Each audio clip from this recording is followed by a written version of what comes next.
அரங்கத்தில் இருக்கும் அனைவருக்கும் இறைவன் படத்திலிருந்து சாந்தியும் சமாதானம் உண்டாகட்டும். சினிமா தொடக்க காலகட்டத்தில் நடிகர்களுக்காக பார்க்கப்பட்ட சினிமா தான் இருந்தது.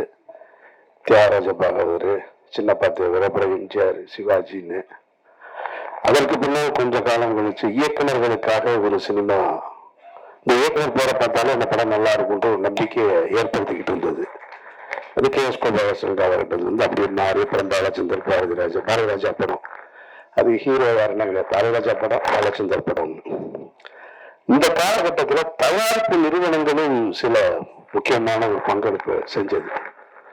அது வந்து சத்யஜோதி படம் நல்லா இருக்கும், சத்யாமி வேறவா இருக்கும், சத்யஜோதி. இப்போ ஏவிஎம்னா அது ஒரு கமர்ஷியல் சினிமாவா இருக்கும், அந்த பிராண்டு வேற. ஆனா நல்ல படங்கள் வந்து இப்போ சத்யஜோதி இருக்கும், சூப்பர் குட் படம் அப்படின்னு.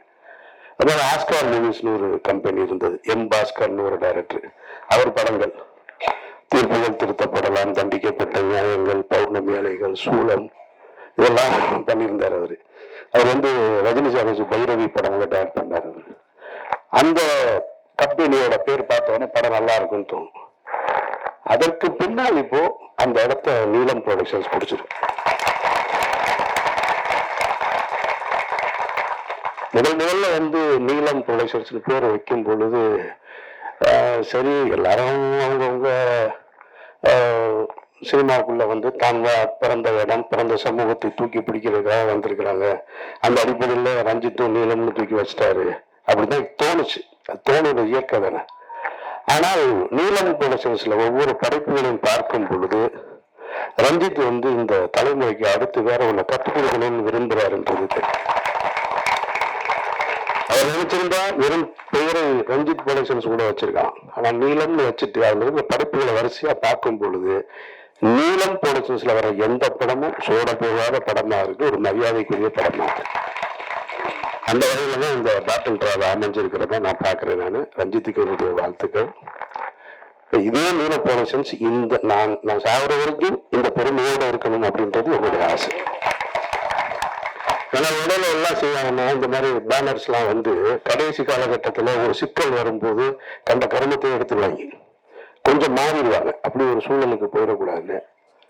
இந்த குடியை பற்றிய படம் அப்படின்னு ஒன்று நமக்கு முதல்ல எனக்கு நினைவு வர்றது, எம்ஜிஆர் சிஎம்மா இருக்கும்போது ஒரு படம் எடுத்தார். தேங்காய் சீனிவாசன் அவர்கள் ஹீரோவாக நடிச்சு நான் குடித்து கொண்டே இருப்பேன் அப்படின்னு ஒரு படம். அது ஒரு பிரச்சார படம் மாதிரி பண்ணியிருந்தாங்க. ஆனா அந்த படம் வந்து குடியின் தாக்கத்தை சொல்லிச்சா நமக்கு அப்படின்னு கேட்டா அந்த படம் சொல்லலை. அப்படி ஒண்ணு அந்த படத்தை பார்த்துட்டு யாரும் திருந்தினானா அப்படின்னு கேட்டா எனக்கு தெரிஞ்சு திருந்திருக்கு வாய்ப்பு இல்லை. அந்த படமும் அப்படியா இருந்துச்சு. அது தேங்காய் சீனிவாசன் போல ஒரு சீனியர் நகைச்சுவை நடிக்கும்போது வந்து சேரலை. அதோட மேக்கிங் அன்றைய காலகட்டத்தில் இருந்துச்சு. அதுக்கு பின்னாடி நான் வந்து குடியை பத்தி ரொம்ப சிலாகிச்சு பார்த்த படம் 2016 ஸ்பிரிட்னு ஒரு மலையாள படம், மோகன்லால் சார் நடிச்சது. அந்த படம் பார்த்துட்டு கருப்பையப்பன் தான் அந்த படம் பார்த்துட்டு ரொம்ப நல்லா இருக்கு, நீங்க பாருங்கன்னாரு. எனக்கு படம் பார்த்த உடனே இந்த படம் ரொம்ப பிடிச்சி போய் அந்த படத்தோட ரைட்ஸ் வாங்கிட்டேன். நான் போய் அந்த ரைட்ஸை வாங்கிட்டு ரீமேக் படம் பண்ற ஐடியாவே கிடையாது லைஃப்ல. எந்த கதையா இருந்தாலும் நல்லதோ கெட்டதோ குப்பை கதையோ நம்ம கதையிலே எடுத்துருவோன்னு சரி முதல் முறையாக இந்த ஸ்பிரிட்டை வந்து ரீமேக் பண்ணலான்னு சொல்லிட்டு அதை வாங்கி வச்சுக்கிட்டு ஒவ்வொரு ஹீரோவை அப்ரோச் பண்ணேன். எனக்கு தெரிஞ்ச எந்த ஹீரோ ஒத்துக்கல. இவங்க மோகன்லால் சாரை விட இவங்க யாரும் பெரிய ஹீரோக்கள் கிடையாது இங்க இருக்கிறவங்க. அப்படி இருந்துமே அவர் பண்ணினதை இங்க ஒத்துக்க தயாரா இல்லை. சரி நான் அதை அப்படியே வச்சுட்டேன். சரி அதை ஒண்ணுக்காக நம்மளே நடிச்சுக்கிடுவோம் அந்த படத்தை அப்படின்னு முடிவு பண்ணிட்டு சரி இந்த பிரச்சனை எல்லாம் முடியும் போது அதுக்கப்புறம் ஸ்டார்ட் பண்ணுவோம். அப்படியே காலம் கடந்து போயிட்டே இருந்துச்சு. இதுக்கிடையில ஒரு 2-3 வருஷத்துக்கு முன்னாடி அதே மலையாளத்துல வெள்ளம்னு ஒரு படம் வந்தது, ஜெயசூர்யா நடிச்சது. ஒரு குடியோட கொடுமையும் ஒரு குடி நோயாளியை பத்தி. சரி அந்த படத்தை ஸ்பிரிட்லாம் எடுக்கல, இதை வாங்கி உடனே எடுத்துவோம். ஏன்னா அதுல வந்து கொஞ்சம் மெஜஸ்டிக் லுக்கு ஸ்பிரிட்ல மோகன்லால் சார் பண்ணது. மோகன்லால் சார் பண்ணதை நம்ம போய் பண்ண முடியாது. ஒரு பெரிய ஒரு ஸ்டைலா இருக்கிற ஒரு எஜுகேட்டட் போல இருக்கிற ஒருத்தவங்க இருந்தாலும் சரியா இருக்கும். ஒரு பெரிய சிங்களனாலும் குடி நோயாளியா எப்படி இருக்கான், அவன் தன்னை குடி நோயாளின்னு ஒத்துக்கிறானா இல்லையான்றதும் அந்த படத்தோட கதை. இது கரெக்டா இருந்துச்சு. வெள்ளம் ஜெயசூர்யா நம்ம இன்னும் தாடி இடி வச்சிருக்காரு. அந்த படத்தை வாங்கலாம்னு போய் கேட்கும்போது நான் போய் கேட்கும்போது வெள்ளத்துக்கு ஒரு காம்படிஷன் இருந்துச்சு, வேற ஒருத்தர் யாரோ வாங்க போறாருன்னு. எனக்கு வந்து குடி வந்து ரொம்ப அது தெரிஞ்ச விஷயம். கொஞ்சம் அப்படின்னு தப்பிட்டேன், இல்லைன்னா நானே ஒரு பாட்டில் டிராவா தான் அங்கிருந்து வந்தவன் தான் நான். அதனால அந்த படத்தை எடுக்க முடியாது. அப்புறம் நானும் என்னோட அசிஸ்டண்ட் உட்காந்து இது ரெண்டுமே இல்லாம வேற ஒண்ணு புதுசா பண்ணலாம்னு சொல்லிட்டு ஒரு கதை பண்ணணும். அது காரணம் என்னன்னா, எங்களோட ஃபேமிலியில என்னோட ஃபேமிலியில ஒருத்தர் இருக்கான் இந்த மாதிரி. என்னோட க்ளோஸ் ஃப்ரெண்டு ஒருத்தர் செந்தில்னு ஒரு நண்பன், இன்ஜினியரிங் காலேஜ் ஸ்டூடெண்ட்டு, ஸ்டேட்லேயே 6th வந்தவன். ஸ்டேட்லேயே 6th. அவன் நாசமா போனது குடியில தான். அதுல இருந்து மீளவே இல்லை. இதனால் என்னோட பழகிய பல பேர் வந்து மீள முடியாத குடியின் அடிமையில இருக்காங்க. என் காலேஜ் ஃப்ரெண்ட்ஸா இருக்கட்டும், என்னோட ஃபேமிலியில ஒருத்தர் இருக்கான். அப்புறம் மதுரையில் நரிமேட்டில் ஒரு இதே மாதிரி டிஎடிஷன் சென்டர் இருக்கு. அதை நடத்துறவனும் என் ஃப்ரெண்டு தான். அவன் முன்னாடி கடிக்கிட்டு அவன் நடத்துறாங்க.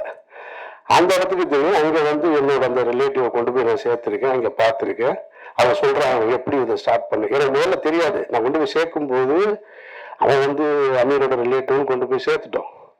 அதான் சொல்றான் எனக்கு தெரியல அவனுக்கு அப்படின்னா. தெரியலன்னா அவன் சொல்ல முதல்ல ஒன்னாதான் நம்மளாம் குடிச்சுக்கிட்டு இருந்தோம்னு ஆரம்பிச்சாங்க. அந்த கதையை பூரா சொல்றான்.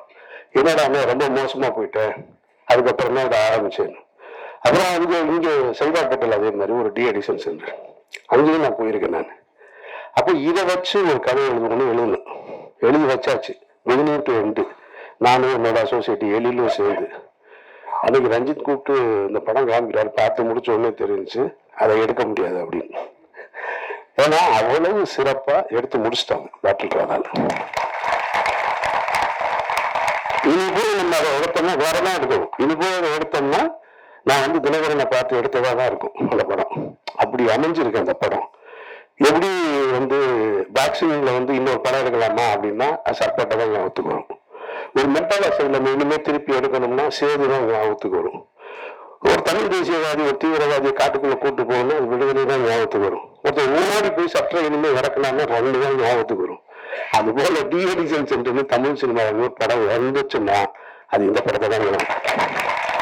அப்படி ஒரு படம் மிகச்சிறப்பா, அதாவது ஒரு ஃபர்ஸ்ட் ஹாஃப் வந்து இவ்வளவு அழகா என்கேஜ் பண்ண முடியுமா? ஏன் இங்க சொன்னவங்க ஏன் சரியா சொல்லலன்னு தெரியல. இது ஒன்றும் பிரச்சார படம்லாம் கிடையாது. இது பிரச்சாரம் வார்த்தை நீங்க யூஸ் பண்ண வேண்டியதே இல்லை. Complete entertainment. மாறல பின்னிருவாரு ஃபர்ஸ்ட் ஹாஃப்ல, நெக்ஸ்ட் ஹாஃப்ல இல்ல போற போக்குல. அதுவும் ஓபியில டயலாக் டப்பிங்ல போட்டுருக்காரு பாருங்க. அங்கங்க நீங்க எங்க உட்காந்துருந்தாலும் இதை நான் என்ன சொல்றேன்னா, நான் மிகைப்படுத்தி சொல்லல. சமீபத்தில் இந்த படத்தை குற்றத்துல பார்க்கும்போது மொத்த தேட்டர்லயும் ஒரு வாய் சிரிச்சுக்கிட்டே இருக்கும். படம் போட்டதுல இருந்து வெற்றிமாறன் வேற யாரும் இல்லை. சிரிக்கிறதுனா எப்படி இந்த லெவல்லாம் இல்ல. அவர் இப்படி தட்டாரு அப்படி தட்டாரு எந்திரிக்கிறாரு. என்னங்க போச்சு, நான்லாம் சிரிப்புன்னு பேப்பர்ல எழுதி இருந்தாலே சிரிப்பு. என்னங்க இவ்வளவு ஐயாரு. நானும் சிரிச்சேன், ஆனா இப்படிலாம் சிரிக்கல. எல்லாரும் பாக்குறாங்க ஒரு நக்கல் அடிக்கிறாங்க. உண்மைக்கு அவ்வளவு சிறப்பா இருந்துச்சு ஃபர்ஸ்ட் ஹாஃப். அந்த ஃபர்ஸ்ட் ஹாஃபோட இன்டர்வல் பிளாக் ஒன்று இருக்கு. அந்த இன்டர்வல் பிளாக் வந்து இப்படி இந்த படத்தை இன்டர்வல் பிளாக் வைக்க முடியுமா அப்படின்ற ஒரு இடத்த வந்து அந்த டைரக்டர் அந்த பையனே நினைக்கிறேன். அதை நல்லா பார்த்து வச்சுங்க. நான் வாட்டி சொல்லல. அதை இன்டர்வல் பிளாக்ல ஒரு வேலை பார்க்குறான், மொத்த பேரும் பயன்படுத்திட்டான். அவ்வளவு சிறப்பா இருக்கு. சரி, இப்படி ஒரு ஃபர்ஸ்ட் ஹாஃப் வச்சுட்டு செகண்ட் ஹாஃப் என்ன இருக்கும் அப்படின்னு போனா டெட் கான்ட்ராஸ்டா ஒரு எமோஷன் படம் ஃபுல்லா.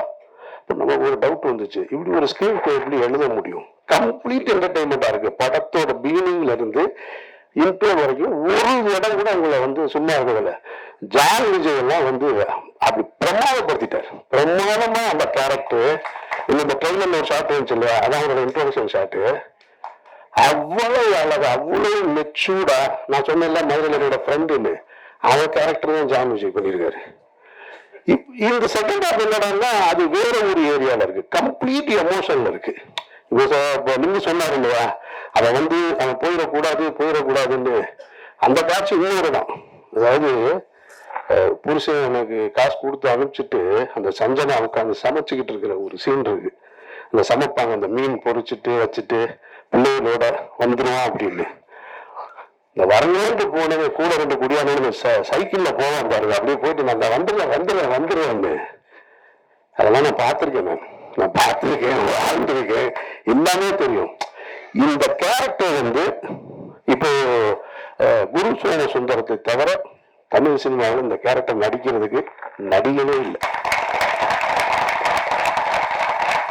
நான் யாரையும் குறைத்து மதிப்பிட்டு சொல்லல, நீங்க படம் பார்த்துட்டு நீங்க முடிவுன்னு சொல்லுங்க. இவ்வளவு சிறப்பாக ஒருத்தர் பண்ண முடியுமா? பண்ணியிருக்காங்க. சரி, அவங்க ஹீரோயின் சஞ்சனா, அவங்க வந்து முதல்ல நமக்கு ஹீரோயின்னா வேற மனதில் இருக்கு, அப்படி இருக்கிறது ஒண்ணு. ஒரு கேரக்டரா சிம்பிளா ஒரு நடுத்தர குடும்பம், ஒரு மிடில் கிளாஸ், அவங்க தன்னுடைய கணவன் எப்படி இருக்கணும்னு ஆசைப்பட்டாங்க, ஆனா இருக்க முடியல, அவனோட வாழ்ந்துகிட்டு இருக்கிறது. ஒரு கட்டத்துல பிரிஞ்சுட்டு எனக்கு நான் அந்த சீனை ரொம்ப ரசிச்சேன். நான் இப்ப நம்ம எழுதினா கூட அவங்க தைரியம் நான் எழுதுவோமான்னு தெரியல. குரு சோழ சுந்தரம் வந்து நான் திரும்பிட்டேன் அப்படின்னு சொல்லி அவங்க வேற ஒரு லைஃப்பை தொடங்குறதுக்காக நின்றுட்டு இருப்பாங்க. அப்படி நடந்து வரும்போது அவனை பார்த்துட்டு புருஷன் நிற்கிறான்னு பார்த்துட்டு அப்படி திரும்பி வருவாங்க. வந்த உடனே நான் திருந்திட்டேன், நம்ம அவங்க கூட வாழணும்னு ஆசைப்படுறேன், வீட்டுக்கு போகலாம் அப்படின்னு நம்ம என்ன செய்வோம்? சரி வாங்க, ஆக்கா கணவனே கண் கண்ட தெய்வம், கல்லானாலும் கணவன் புல்லானாலும் புருஷன். செம்ம டைலாக் போடா நாயே, எக்ஸ்ட்ரா தெரியும். நீ திரும்புவ, இதை நீ சொல்லுவேன், நான் வந்து கேட்கணுமா?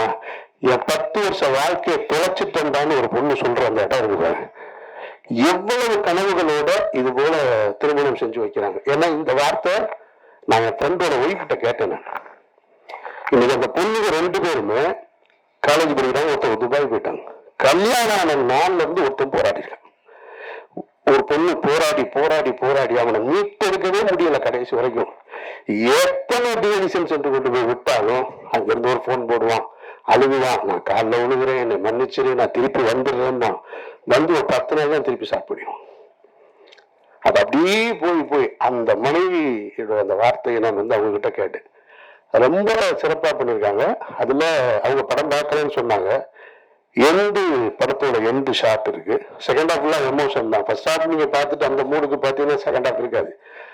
அந்த எண்டுல கிளைமேக்ஸ்ல ஒரு சிங்கிள் ஷாட் ஒன்று பண்ணியிருக்காங்க. அவங்க டைலாக் டெலிவரியோட மிக பிரமாதமா இருக்கு. எல்லா ஆர்டிஸ்டுமே இதுல விவரம் எல்லாம் நடிச்சிருக்காரு. மாறன் எல்லாம் நான் ரசிச்சுக்கிட்டே இருந்தேன். மாறன் பேசுற டைலாக் எல்லாமே குட்டி குட்டியா. ஜான் விஜய் இப்படி பார்த்துட்டு, ஜான் விஜய் நான் பெருசா ரசிச்சது இல்லை, ஷார்பேட்டா தவிர. அவர் நானும் ஒரு படம் நடிச்சிருக்கோம், அந்த படம் பாதியிலே நின்றுச்சு. ஆனா இந்த படத்துல இவ்வளவு பிரமாதமான ஸ்டேஷன்ல இருந்து வெளியில வரும்போது அவ்வளவு அழகா வாழ்ந்திருக்காரு.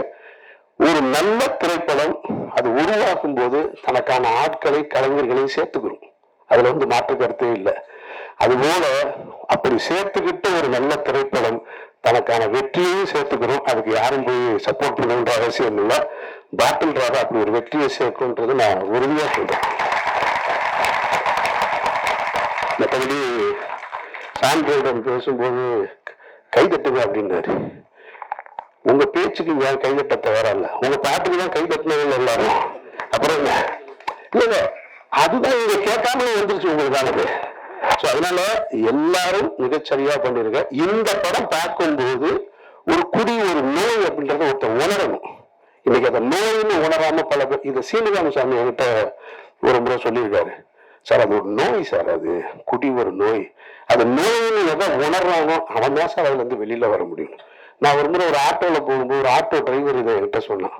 சார் நான் ஒரு பெரிய குடி நோயாளி சார், இப்ப நான் வந்து அதுல இருந்து வந்துட்டு ரொம்ப கேவலமான, அது சொல்றாங்க நான் ரொம்ப கேவலமானவன் சார், அவ்வளவு கேவலமான செயல்களை செஞ்சிருந்தேன் நானு.